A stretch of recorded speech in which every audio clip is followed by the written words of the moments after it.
Welcome to Dinner with Dan, where we are sharing industry insights with leaders in the sport, entertainment, and events industry. I'm your host, Dan Donovan, founder and managing partner of Stratoscope. Thank you for joining us. I'm at dinner with a true industry leader, Jim Mercurio, Executive Vice President and General Manager at San Francisco 49ers. We've known each other for quite a while. And as you know, we've been out together recently, and I think it's very interesting to find out how people got in this industry. You have a particularly great story of starting out as a ball boy with San Francisco Giants. I did, yeah. Tell us about that. Let people know how you ended up in the role you are from a ball boy with the Giants. Well, it really did start. I used to play baseball. I was a pitcher in college, and certainly in high school. You played a few other positions, but in Oceana High School in Pacifica, California. And I had a good friend of mine to this day who was already working for the Giants at the time and said, hey, listen, are you interested in becoming a bat boy, working the visiting team clubhouse? And what kid doesn't want to do that, right? You got a golden opportunity to kind of be amongst your idols. And so it turned out, one summer, 1984, 85, sporting a beard, looking like Steve Bedrosian from the Philadelphia Phillies, I think, at the time, and was a bat boy for the St. Louis Cardinals that day. And then it just kind of blossomed from there. That summer, we turned it into, work in the clubhouse for the visiting team for the football games. So Candlestick at the time had baseball, and the San Francisco Giants had football for the San Francisco 49ers. And we did the conversions from baseball to football. So, Giants would leave town for a road trip. We'd come in, we'd board up all the lockers. We'd bring in the 49ers lockers. We'd bring in all the 49ers equipment. We'd set up the 49ers side. We'd set up the visiting team side. And then I started catching punts and making Gatorade and water and sitting at the north end zone of Candlestick Park, pulling up the net to where I am today. How did you? So that led to you ran Candlestick. Well, so it started from there, and then from there I actually worked for Contemporary Services Corporation. CSC was one of the security companies at the time at Candlestick Park. I was a baseball player in high school. We went to Kenyatta College in Redwood City, and to fundraise. You might have recalled, you might have done it yourself, or you know many that have. You worked that sporting event as a fundraiser for your baseball program, or your basketball program, whatever it was. And so I was a security guard for a while at Candlestick Park, went back to doing ball boy and visiting team clubhouse. And I went away to college. I got a baseball scholarship to UOP in Stockton, California, and still did the commute back home for the 40-hour games. And I took a class in sport management. And one of the courses was interview somebody in professional sports. And so it was that at that time I interviewed my boss it turned out to be the big boss, was named Mo Fowler, was the director of stadium operations. And so for my first paper for sport management, I interviewed him and thought, geez, this would be fantastic. And I left that interview saying, hey, if anything ever opened up upstairs, I'd really appreciate it if you think about it. Kind of when I started badgering you about letting us work with you. For sure, except I think you were probably a little bit more aggressive than I ever would have been, I think. Nonetheless, it still paid off for you, I think. So that led to your running Candlestick, the city operated venue where you're in charge. In 2011, you're hosting Monday Night Football. Oh, yeah. The Pittsburgh Steelers, Niners. Right. You have this thing called a power outage. When it happened, it was pregame, right? It was before kickoff. It was about 30 minutes or so prior to kickoff, if I remember right, yeah. Where were you? What was, your gut was like, what just happened to us? Well, you kind of got to remember, this is still, post 9/11, right? So everything was, you're on high alert, right? Seems nefarious. Oh, absolutely. So anything and everything that we all did was centered around, terrorist watch, right? And so I can remember it like it was yesterday. I had walked into the command post at Candlestick Park. It was on the press box level, very far left-hand side of the building. Comparatively speaking, to command posts about today, the size of it's this about little. the size. And I grabbed a Diet Coke and I opened the Diet Coke, and coincidentally, right when I went, the lights went down. And I looked and excuse whatever. All of the lights went down, and I can remember vividly all, whatever it was, 12 or 14 people spun back at me as I was sitting up on the podium, on the last riser, and I said, uh-oh. They're all looking at me for direction. What do I do? What do I say? And so it just instinctively came to me, and I said, okay, listen, just like you're looking to me, the 800 or so people that are out there that you're communicating and responsible for, we're going to be looking to you. And how you respond is really going to make a difference, right? Any fluctuation in your voice, any nervousness that comes across in your voice will cause, in some cases, some harm, right? Right. You have to be mindful about what you say and what you do. So Ted Atlas was our command post operator at the time, and I instructed Ted to make an all hands call, telling everybody to hold all traffic to emergency traffic, and pushed out a general message.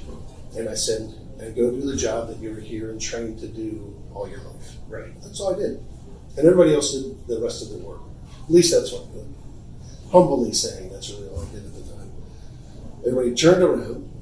Ted made the call, and the first call that came over the radio, I shit you not, was Usher number 325 to command post.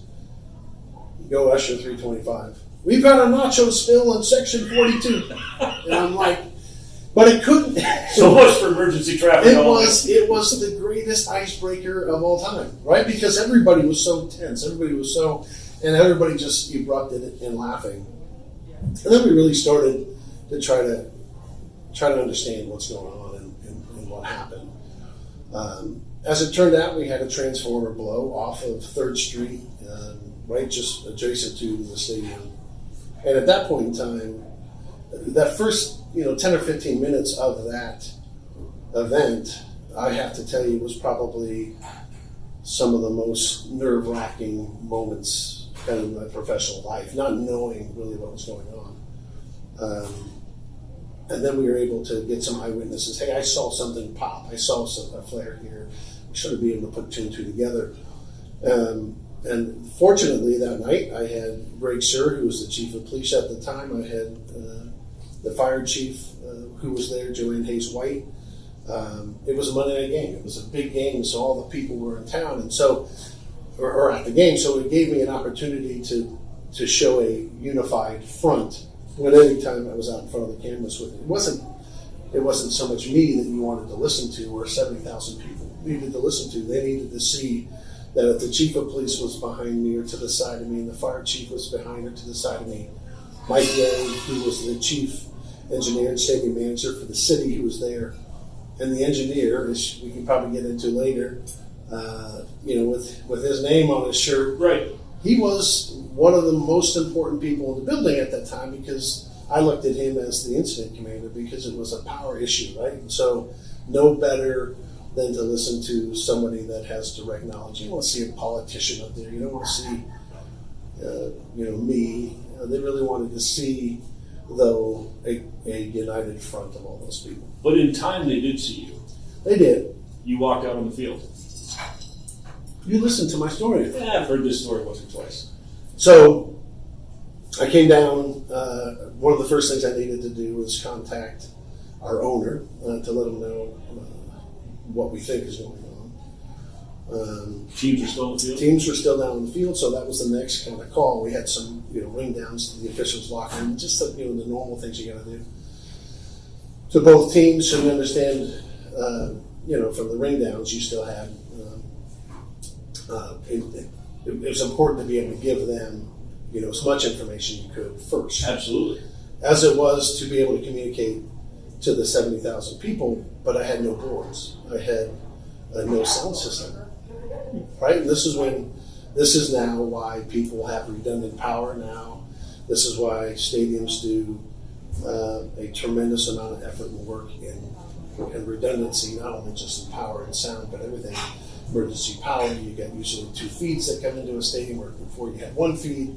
Oh, we have more power than hospitals. Yeah, well, if it gets knocked out outside before it comes to you, you got no power. It was the only building that went dark. It was, and I will tell you this though, we did have some emergency. We had just done an upgrade. We had some emergency power, for exits and things of that nature. Right. And oddly enough, we had the south end and the north end time down the distance clocks that we still had.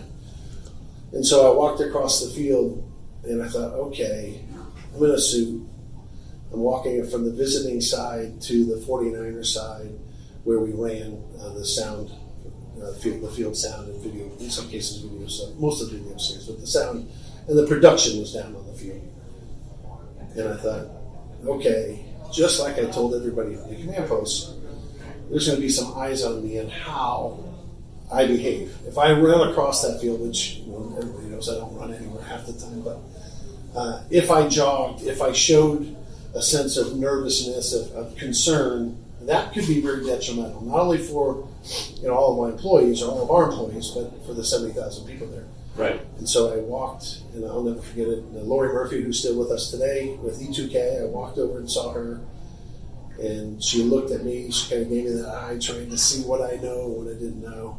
And she said, the moment I saw you walking across the field, you put me at ease. Right. And I thought, shit, mission accomplished. That's the objective. Right. And some of it, they don't teach you that in books. They don't teach you that.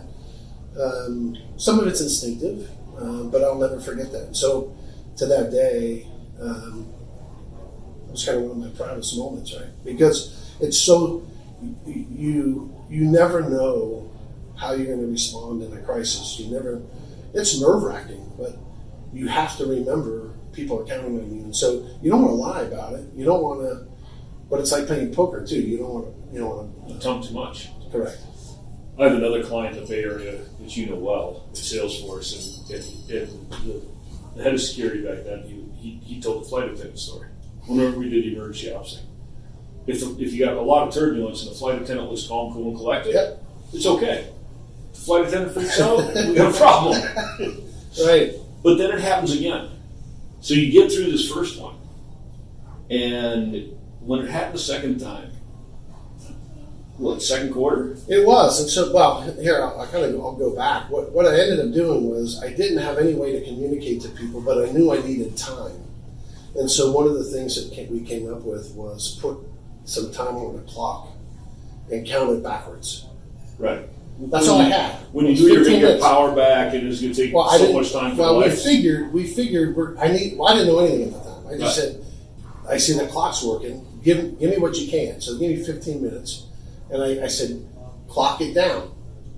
So that told people something. And really what it told people was, all right, something happened, but the game's going to start in 15 minutes. Right. So that bought me 15 minutes. But I'll tell you here and now, we did not know that it was going to be 15 minutes.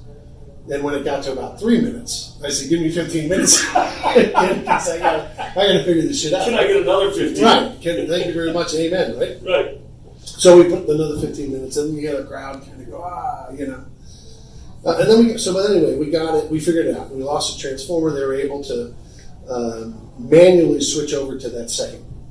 Was what really happened, right? So the second feed, and then the second quarter thing happened. And what happened was they forgot to disengage. Right. All right. And so when the emergency generators went down, it got stuck and we had to go back in. Oh shit! We had to go back in. It's amazing. Manually put it back in. It's amazing the things we learn about.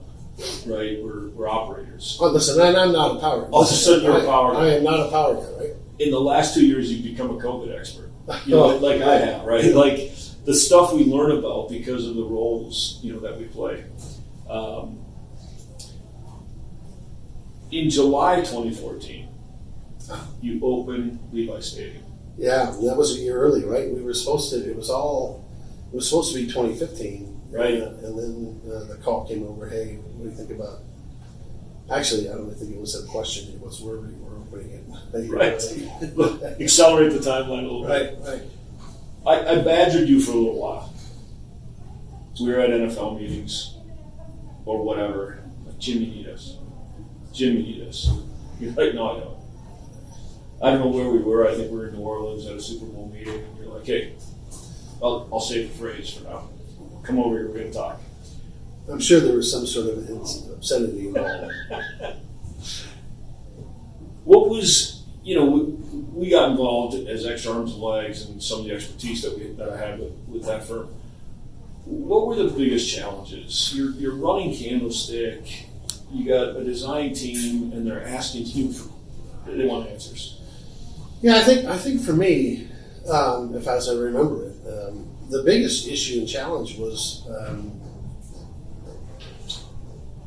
trying to remember that I don't have to operate this new building like I had to at Candlestick, which meant I don't need bubble gum and baling wire anymore. Right. I don't need on a Friday and Saturday night to go send the crew out to put bags over all the seats in the suites and go replace 150 ceiling tile because of the crew that was hosing down the stadium ahead of it, right, on Friday and Saturday night. Right. Or a storm was coming in. And then it was the challenge for me was to open up my mind a little bit and say, you should want to have additional teams, additional staff, because your building's not going to be what it is today. Candlestick couldn't fit inside Levi Stadium, right? And so it's the size, the scope, the number of plugs you're going to have, the number of suites you're going to have, the number of square footage you're going to have to maintain. What kind of revenue pressure was on you during that design? Did it you have wasn't the business office saying, "Listen, Jim, we got to pay for this thing"? I didn't have much of the. I'm not the revenue guy, right?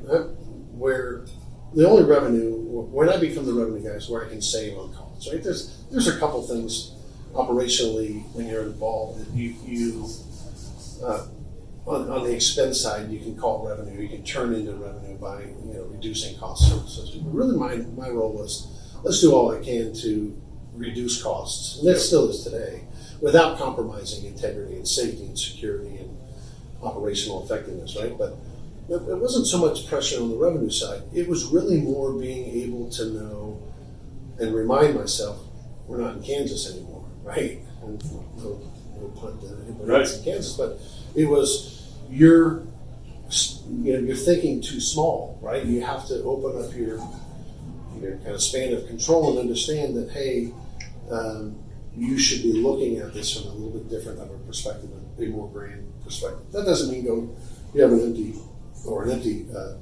blank check, and that you could have extra 100 people. It just means that you should be thinking about this as being the first of a generation as opposed to the last of the members of staff. We had some conversations back then about how Op Center, Command Center, Loading Dock, you were able to, and probably the first in a long time that I can remember, secure a space up in that skybox to really do, and I still call it an Op Center, but get all the right players in one room. Yeah, it was. I remember the fight. Right, the fight was, hey, that's a big place. That is, we could sell that space. And that was the one thing that I can remember where I kind of raised my voice probably in the design. And it was, we're doing a whole page turn, and I said, next page. And I said it again. And the next page it was yelling, you're not touching my command post. It's designed, it's future-proofed. It is what's going to carry this building through its next phases. Next topic. Right. And it kept going. I remember the finance guy was just, and that's where, there was probably a few F-bombs back and forth. And then it was realized, and thankfully that I was right on this one. And I didn't really fight on many other things. Anytime you can value engineer things, you should. Right. This was not that one. You can't compromise safety and security, which is where my head was, and I was headstrong with it. And it's one of the probably smartest things I think we did, and I'm so glad and happy because it's really become a model for what I believe NFL stadiums and other stadiums have looked at. Right? It's taken us a while to find that on other buildings, especially like ballparks and even arenas. Right? It's a challenge. So as we mentioned earlier, we're here in LA. We got this Super Bowl coming up on Sunday. How many have you been a part of? 1994, right? So that was my first year with the 49ers. Was April 1st, 1994 was my hire date. I did every NFL event there was at the time, right? So at the time there was the Tokyo Bowl, American Bowl, went to Tokyo. I did the advance for that. 20 something, 21, 22 years old, whatever it was. We did the pregame, the full season at Candlestick, the championship game, the Super Bowl that year. Went to the Super Bowl working it for the 49ers. Where was that? And that was in Miami. Oh. Yeah. Super Bowl 29, I think that's what it was. So I've done every one except one. I think it was maybe 2 years afterwards. I think the 49ers lost. And I was asked to come down and help it, but my ego and my feelings were hurt that the 49ers weren't in it. So, similarly today, we were so close. Right. But I said, no, I'm not going to go. And then I was brought in to say, hey, can you help with the pregame, halftime, postgame? That one year I didn't do it. I got a call at halftime when it was after the show and said, please come back next year and do what you can. It was quite an honor. So I did something right, and so I've done it ever since. I got to go back to the power outage because, I was involved in a number of them, from Super Bowl 39 to Super Bowl 50. Yeah, sure. And I was in New Orleans up in NFL control when that power outage happened. And I vividly remember that feeling that you have when it happens. And I vividly remember picking up my phone and texting you. Well, you got to remember the 49ers were in that game, right? That was our game, right? People blamed me for being the guy that pulled the plug. You're down on the field, and I'm texting him like, why aren't you up here? The one guy in the building that has been through this before is standing down on the field. But, Frank, Doug Thornton, Frank Sapovitz, they did a very good job. All those guys did. We ran all those really guys did everything they could have and should have done. Yeah. No, I was real proud to know that they, of those guys. Those are some of the best in business, those guys. But I do remember telling you what I told you earlier when we were talking about this. Make sure you get the guy with his name on his uniform to show that this is the guy that's working on this case, because it's not just, again, the suit and tie. People want to know that you've got somebody who is knowledgeable and trustworthy and who literally can fix the problem, is on it, and he could tell you, or she could tell you, what it is that we're doing to fix it. And I think that would have been important. But yeah, there's no way I was going to go up there and try to tell them what to do. They knew what they needed to do. I could fill up a whole nother video just on what happened after we got the lights on. And it was Doug Thornton and Frank's boss then, Eric Rubin. Who is, by the way, all those guys are pretty brilliant people. Brilliant, right? Yeah. And Frank looks at me and says, Doug says, I'm going to go down and talk to the engineer.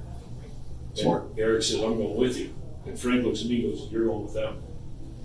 So from the top of the New Orleans Superdome, we didn't have elevators. Sure. These three suits traverse these stairs. I'm not a power guy. I didn't know what to ask. I'm a contingency guy. No, but you have a handle on everything else that is going on, and that's why your role is important. Right? But I met with the chief engineer that week prior. Because, we run the tabletop, and he talked me out of doing power that week. And we get down into the bowels of the stadium, and there he is. And I can see the look on his face. Here's these three suits. Sure. What are they going to ask me that they're not even asking me a good question.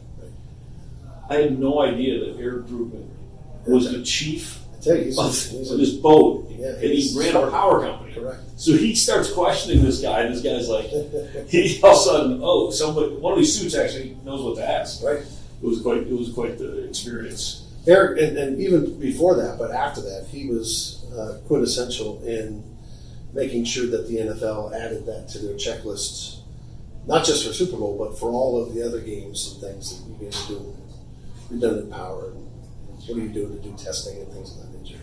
So you've been through a number of Super Bowls, and now it's at your home. Yeah, Super Bowl 50. Yeah. By the way, it was my number. Every year we played the game was 50. Oh. So the SB50 logo is my all-time favorite. I remember walking into your office that night, and it was a fantastic day. Like, the weather was perfect. You know, for the most part, the ingress went very well. It was, your team, you've developed great people, and we raised a glass, and you seem to be as happy as I've seen you. Yeah. Like, was that the proud moment of your career, or is there something that's bigger? Well, listen, I think the Super Bowl 50 was awesome. I think it was well run. I thought it was well planned, not just because it was in my building and I was a part of it, but I really do think it came together well. I don't think that moment has happened for me yet. At least I hope. Right? I got some gas in the tank still, and I think each especially large scale. Sometimes it doesn't have to be the large scale events too that are some of the proudest ones. I mean, I look at. I'm sure all of us that are in this business have done thousands of events, small events, catered events, large scale events. But Super Bowl 50 was special. I don't know that I have one that I would say is the most or the most proudest moment. But I can tell you it was certainly one of the funnest ones in terms of accomplishing what we did. During the game, it was boring. I have to be honest with you. Because I had you locked you had me locked control, which I don't like to be. I'm one of those guys that likes to get around and go around the facility. Nowadays, you're so connected, right? I can be in. You can get a hold of me any way, or I can get a hold of anybody several different ways. And so being locked up in there was kind of a little hard for me, to be honest with you.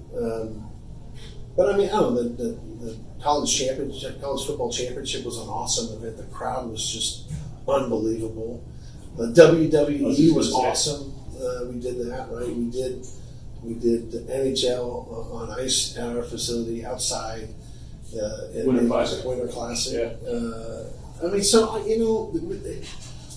yeah. I mean, listen, they're all pretty great. But I think I'm going to stick to the answer that one hasn't happened yet. Are you going to host another one? The 49ers are going to be in it. They win it, and then that's going to be the one. Well, I don't want to say that would be the one, but I do hope that we put our hat in the ring for another one. Anytime that the 49ers can be in it and win it, that's certainly going to make it that much more special for me, for sure. But look, you got FIFA coming around the next 4 or 5 years. It's coming down the pike. I think that's probably going to be, for those stadiums that get it, will be pretty special. But there's nothing in my mind. Even FIFA. I mean, FIFA in some cases is even bigger than Super Bowl in some cases, right? But for sure. But Super Bowl is pretty special. And there's all the people. I mean, all the people that work at the NFL, and you know a lot of the same ones that I know and run with. It's just a great group of people, and the people they bring in to help support this event are even, in some cases, even better, right? Yeah. These are all my colleagues that you get to stay in contact with and in connection with, that really make it a true difference. And being able to see all the member clubs come together around this spectacle is pretty great. But so I don't know. I don't know if it's the proudest moment. Probably one of the proudest moments, probably for me, is watching the people that I hired 30 years ago become leaders themselves. Right.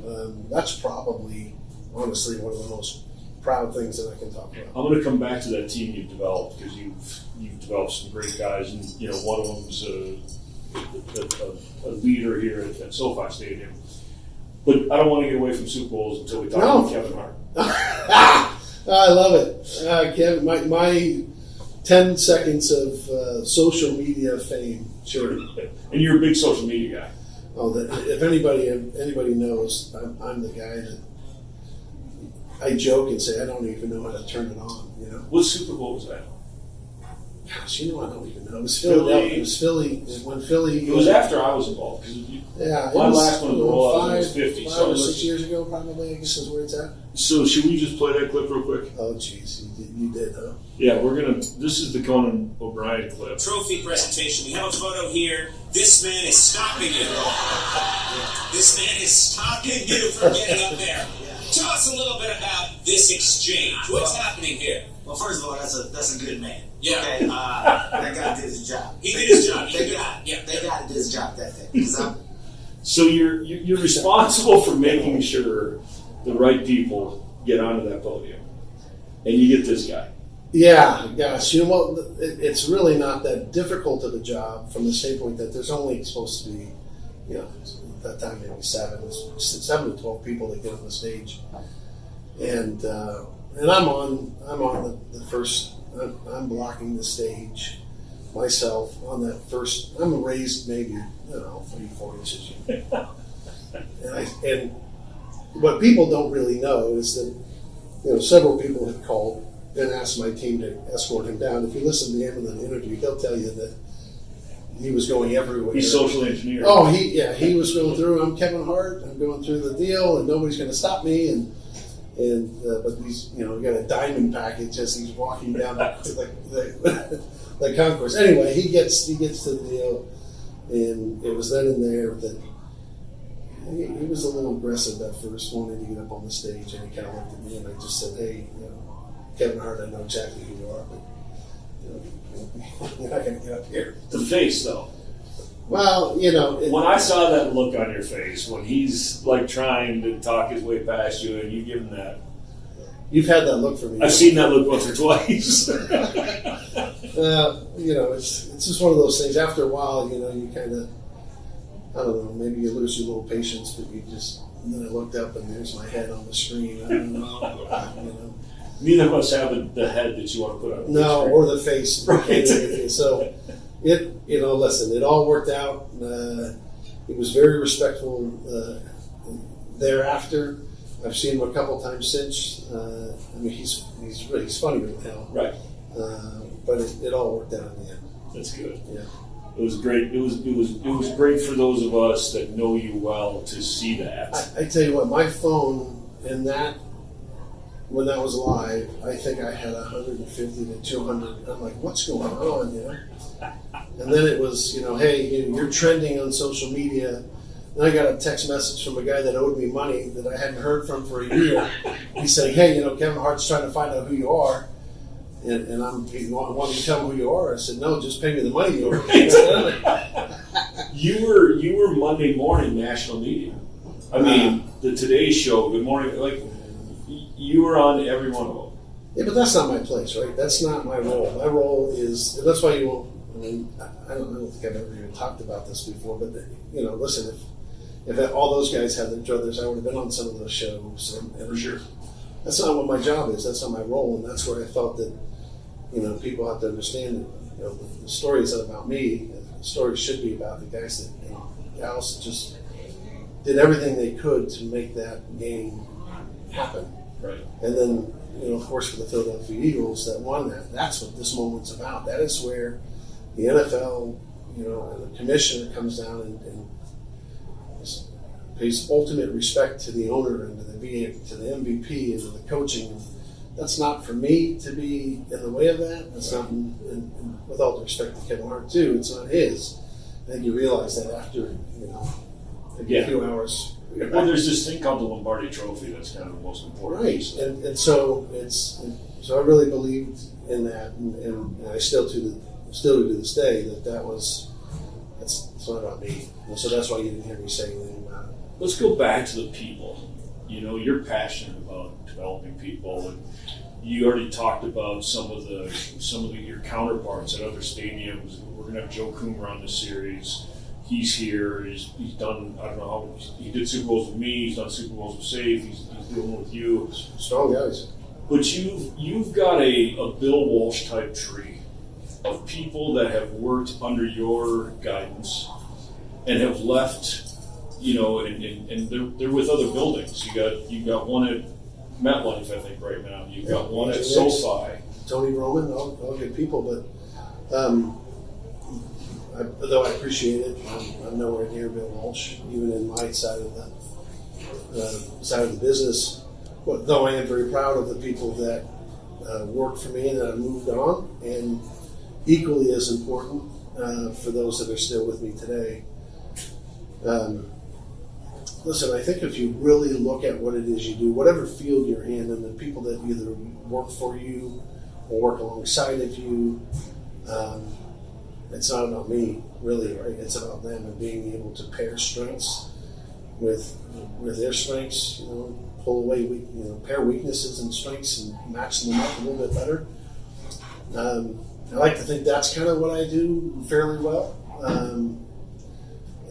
And trust your people. You got to verify. You don't just let them go out there and just run amok, right? But I do think it's important as leaders that you pay attention to who you're hiring. Make sure you hire the right people. You don't know that you're going to hire the right people until you get them in there, right? And then doing their thing. When you realize that you maybe haven't hired the right person, or it's just not working, you have to have the courage to be able to make a change. Right. Thankfully, I haven't had to do that very often, but that's equally as important as making sure you get the right guy or gal in the right spot. And if you don't, being able to make an adjustment. For sure. It's important. I'm going to go two places. I'm going to jump around here a little bit here. I remember opening Levi Stadium, and we were there just to help out in any way, shape, or form. That team you had, Craig Graver, who I've benefited from, Love him. we have Calvin Graver on our team, Angie, Tony, Sean, Julian, Sure. Nelson Ferrer. Nelson, Dale Mole. These are all Pat. Pat Rogan, I mean, that guy, I tried to break your building as many ways as I could, running the exercises that we did for you. And Pat always had an answer. Maybe a gas pipe that fell. But the team you had there was probably as good a team as I've been involved in helping open a building. Thanks for saying that.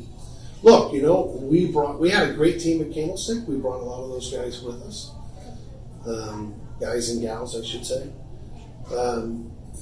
But we also expanded, so we were able to kind of cherry pick and identify up and coming rising stars that were maybe a year or two early, which I'm a big fan of being able to allow those folks to kind of do their thing. Brought in some folks that were in the business for quite some time. Karen Nolte came in and running guest services for us before Angie. So no, look, I do appreciate your comments here because I'm real passionate about those folks, and like I told you, in many cases, I wouldn't be half the guy I am if I didn't have those folks. If you could look back at your career, there's a time. I'll tell you, it happened to me. I ran the sports department for the Sydney Olympics, and my personal ego probably was a little big, and I was a little immature. Well, everybody that's watching this right now knows that ego is as big as it gets. Dinner with Dan, right, is fitting, my man. Well, I appreciate that. But it's Jim. You've focused on developing great people, and I recall, I was there to help your team when you opened Levi Stadium, and the team that you had there. Craig Graver, who we benefited from because we have his son Calvin, and Tony and Sean and Nelson and Julian, Dale Mole, sure. Pat. I mean, I remember trying to break him from an engineering perspective when we ran the tabletop exercises for you. How did you develop them? How do you get to this point? And where in your career did you realize you had to quit focusing on Jim and start focusing on them? Well, it's at least 10 years ago, I could tell you. It's not that I don't focus on myself because you got to continue to still be relevant. You still got to be mindful about what it is and what your roles are. But it was about 10 years ago that I realized that I needed to pay more attention to being a coach or a teacher. And it's not always that I developed them, because it seems too egotistical for me. In many cases, some of these guys, Dale Mole was a general manager of catering at Candlestick and ran a company. Craig Grader was CSC and was number 1 or 2 in running the office for the entire region. Right.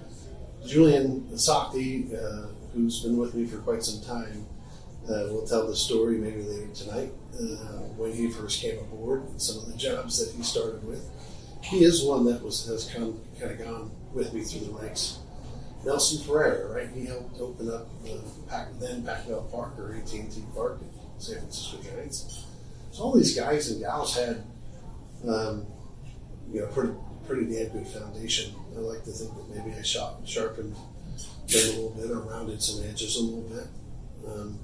Taught them things that are important to me, and whether it's my way or the 49er way, I don't know, but I think it's more about trying to identify what their strengths are and pairing them with other weaknesses, and vice versa. And so, and I think that's what a good leader does, right? I think what we need to be figuring out is how we're going to develop the next generation of leaders. Right? When I came into this industry, I think there was a huge gap in between what I had and my boss. Right? There was, it was in the 80s and 90s, right? Early 90s when I came aboard. If you look back where professional sports has gone, right, or event management has gone since the 90s to now, at least 30 years almost, right? There's been so much that has happened. So I think the gap between where I was and where my boss was, and the gap of where I am and these up and coming rising stars, makes me a little bit more confident, because we had to figure out a lot of things back then. And I'm proud of the team. There's no question I'm biased of my team. I love my people and all the folks that I work with. I really do think it matters. And I think it's not just about what they. I know who they are and how they function.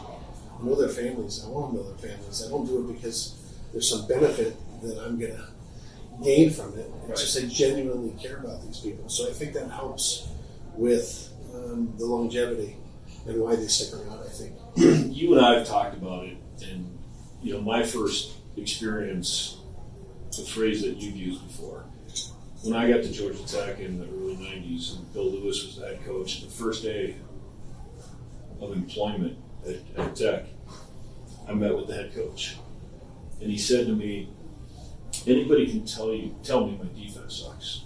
Come to me with why we have this problem. Sure. Stop coming to me with a problem if you don't have an answer. Yeah. The guys will laugh at you, and the gals will laugh at you. If you come into my office and say, hey, we got a problem, they now know that I expect them to have a solution, or at least a recommendation behind it, right? And so I don't expect you to know everything. I don't know everything, right? But if you have a problem, and that's all you're going to do is come for problems, and then I give you the solution and you go away, I don't know. I don't know that I need you. Right. I want you to be able to develop your mind in such a way that you're thinking about what's happening before somebody else does, like 2 and 3 steps down the road. So don't just think about the issue that you have here. Think about what decisions, and this, honest to God, this was brought to me, early in my life. My mom and dad would talk about that, right? My coaches would talk about this to me. And it just made sense to me that if I'm a step ahead of the next guy or gal, it's not that I'm better than you. It just gives me an opportunity to it gives me some time. It gives me that 15 seconds I need to do Candlestick, right? It gives me that time to be able to say, okay, everybody else is focused on this, and really and that's fine. You need those people to focus on that, right? But just like in the situation room or the crisis room or the oh shit room, right? All of those other people are working on a solution that's about to take place, or a solution to the problem that's about to take place, while everybody who's working the incident is working the incident. So I want leaders and thought thinkers to be at 1 or 2 or 3 down the road, so that they're putting themselves in a position to succeed. Not to steal the military term, but when we were working with you on the emergency ops plan and the structure, you got to have those tactical people, but you got to have those strategic people. Totally. And that's been a big part of kind of the evolution of this industry is making sure we have that and giving them the tools that they need. The Taj Mahal of op centers in the Skybox at Levi Stadium. Where are we going with this? We've got a people problem in this country. We do, especially in this industry. What's on your radars? How are we going to develop this, especially this part-time staff? It's a real problem. Yeah, listen, I think if you look at the years that have gone by with how we staffed buildings,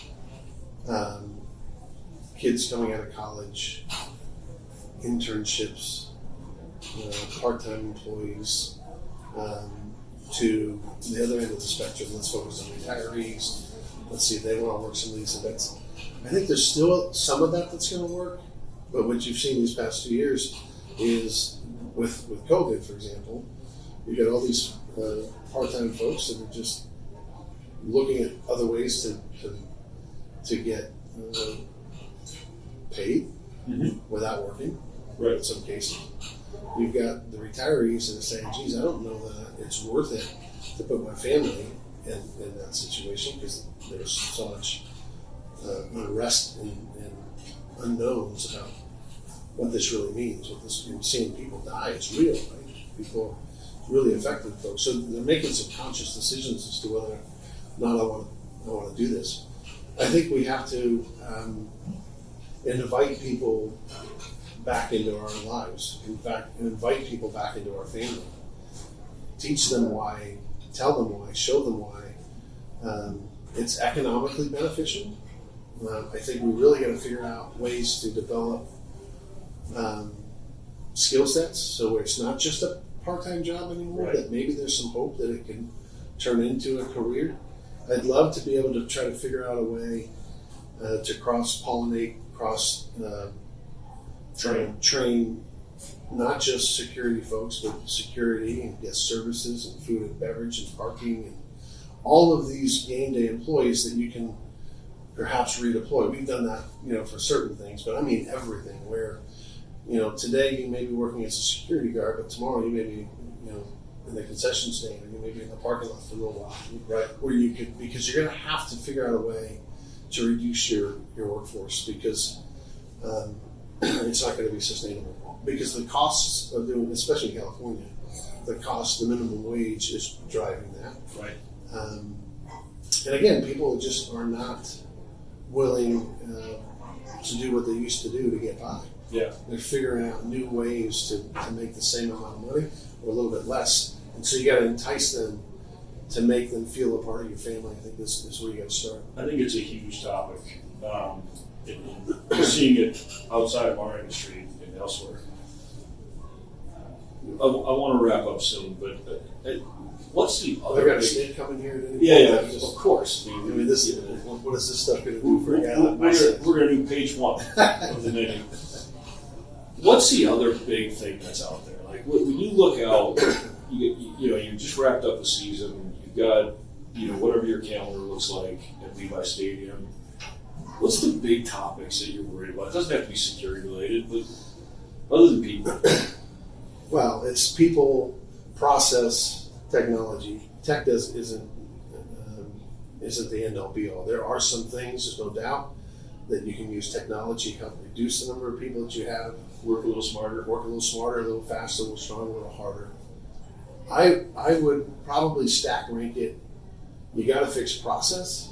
Yep. And right now, there's some things in our world that process is pretty bad. And I put that above people because if you take care of process, you're not going to give your people brain damage, right? So I would really focus on all your process, your trainings, just making things easier for people to get in and out, parking nearby, providing food and beverage for them. Just try to make it seamless, just like you would do for your customer, but invest in your people. You know, it's your so internal customer. Right? it's so funny you bring that up. We have another client, and one of the things that they came up with is quit treating our staff that come to these events like they're second class. Sure. You do everything for the guest. Sure. And we have to do more for the people that we need to. I couldn't agree with you more. And I tell you, where it was difficult is we were making some great strides, and now COVID hit, and now I can't even serve hot meals. I got to put you back in the box of lunches or grab and goes, and everybody thinks that's kind of sexy and great. It's easier from a standpoint that you can process fast. Right. I don't know that it's fantastic for the employee to be candid with you. Right. And that's just one example. Look, I appreciate the time, and once again, congratulations on the NCS4 Distinguished Leader Award. Thanks, Dan. It's well deserved. I'm sorry I missed your speech. It was a good one. You should go back and look at it. I understand that there was I some. gave you a little jab. Yeah, I heard. Talking about leadership and decision making, and I recall one of the stories that you told me once that questioned some of the decisions that you made, my man, in life. But I say that tongue in cheek. But What happens in China stays in yes, China. yes, I guess. But listen, congratulations to you. I hope this is a hit. Listen, there's a bunch of people in the industry that I'm hopeful that you'll have the opportunity to kind of tap into, because this is hopefully just tip of the iceberg for you. Appreciate your time. Absolutely. Thanks, Jim. Appreciate it. You bet.